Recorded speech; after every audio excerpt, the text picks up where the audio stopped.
Welcome to the Slop Temple. We pray this video helps. In this video, I will explain how to play PUBG Mobile with a PlayStation 4 controller. First, ensure your mobile device's Bluetooth is enabled. Next, put your PS4 controller into pairing mode by holding down the PlayStation button and the share button simultaneously until the light bar flashes. Finally, open your device's Bluetooth settings, find Wireless Controller, and tap to connect.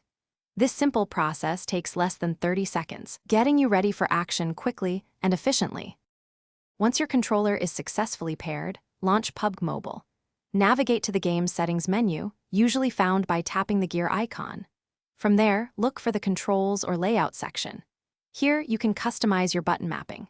The game offers various presets, but I recommend taking a few minutes to personalize your layout.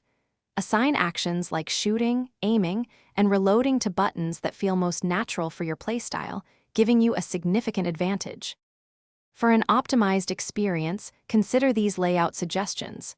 Typically, movement is best assigned to the left analog stick, while camera control goes to the right. Map your primary fire and aim down sights to the L2 and R2 triggers for quick reactions. The face buttons can handle jumping, crouching, and reloading. Experiment with different configurations in the training ground for about 5 to 10 minutes to find what works best for your individual comfort and efficiency in combat.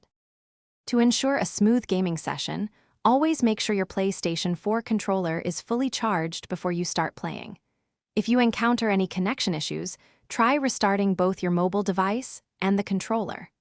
Also, regularly check for any available updates for both PUBG Mobile and your controller's firmware. A stable, high-speed internet connection is crucial to minimize lag and ensure responsive gameplay, giving you the best possible competitive edge.